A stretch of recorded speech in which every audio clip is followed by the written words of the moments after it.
She said, "I hear that monks are looking for shelter in many homes. Why don't you come and stay in my house?" Gautama said, "If she's inviting you with so much affection, you must go stay there." Then people saw, "See, he's gone." Gautama, the Buddha, with a large group of his disciples who was continuously traveling, made a rule that during the monsoon season, those 2.5 months, you can stay in the same place. The rule for the sannyasis or the monks who were with him is you should never stay in any place for more than 2 days. Normally, the monks were sheltered in many homes, so this rule he passed, more than 2 nights you don't stay in one house because it will be too much of a burden for the host. They are housing 10 people, you don't stay there for a month. 2 days, it should have been 1 day. 2, because you have walked a long distance and come, bit of recovery time. But during the monsoon season, he said, up to 2 to 2.5 months you can stay in one place because walking through the jungles of that region during the monsoon season would be treacherous and many would lose their lives. So this is a time like that, they stayed in a large town and they were spread across in many homes. The monks went out to get their alms from the people.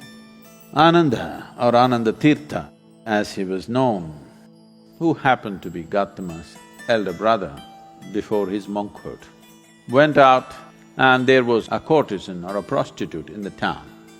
She gave him alms, looked at him, a handsome young man, tall and straight.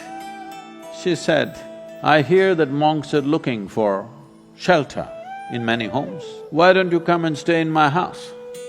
Ananda said, "I have no issue, but I must ask the Buddha as to where I should stay." Then she became really taunting. She said, "Oh, you're going to ask your guru? Go and ask him, let's see what he says."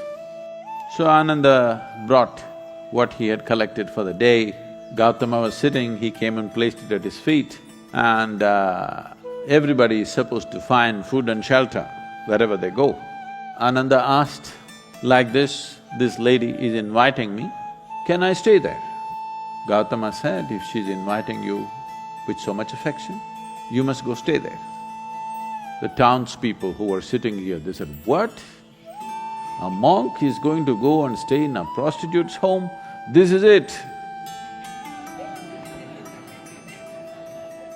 This spiritual process has become corrupt. Gautama looked at them and said, "Why are you so worried? The lady is inviting him. Let him stay, what is the problem?" They all started getting up and started shouting.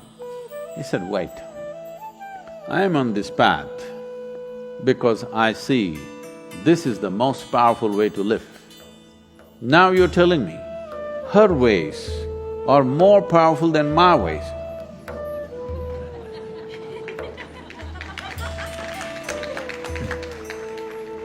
If that is the truth, I will also go and join her. I'm here because I see this is the most precious and powerful way to exist. If you think her ways are better than mine, I should also go and join. Because if you're a true seeker, that's how it should be. If you found something much higher, you go for that." Then people shouted and many of them, of course, leave. Then Ananda went and stayed with her. Monsoon time, because of rains it gets cold, monk is wearing a thin habit. So she gave him a nice silk wrap. He covered himself. Then people saw, "See, he's gone." She made nice cooking and gave it to him, he ate. Then in the evening she danced for him. He sat, watching very carefully, with utmost attention. Then when they heard the music, this is it, finished. things went on. When the time was up, when the rain stopped, when it's time to move, Ananda came to Gautama along with a female monk.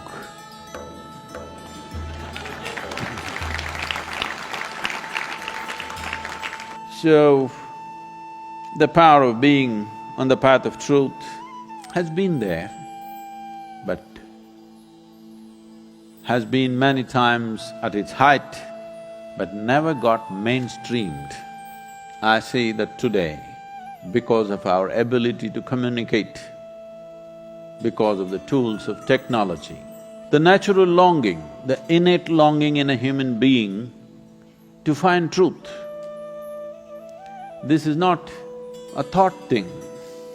This is not something that been taught to people that you must seek truth.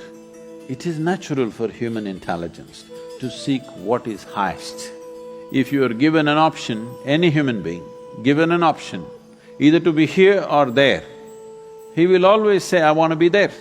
Right now he may be caught up here, but aspiration is to go to whatever is the highest.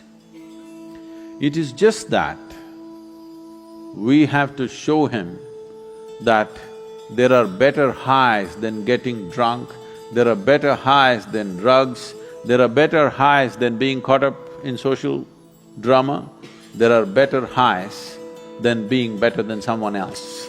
We just have to show it to him, we have to make him understand there is a better high.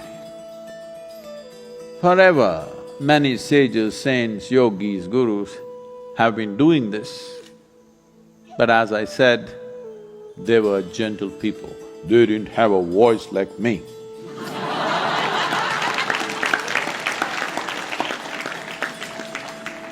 They didn't have a microphone. They didn't have tools with which they could speak to somebody there. They could only speak to people here. In spite of that, they did tremendous things. For their times, many of them did tremendous things out of sheer grace and energy. Millions of people around them, they transformed. Millions of people around them, they put them on the path of truth, on the power of truth. But a time has come where our ability to communicate is such, we can make truth slip through every door. We can make truth knock on everybody's minds and hearts. Never before this was possible. Technology has rendered us to this place. I feel this is the best age ever to make truth mainstream, to be truthful, to aspire for truth, to seek truth, because we have tools that nobody ever had.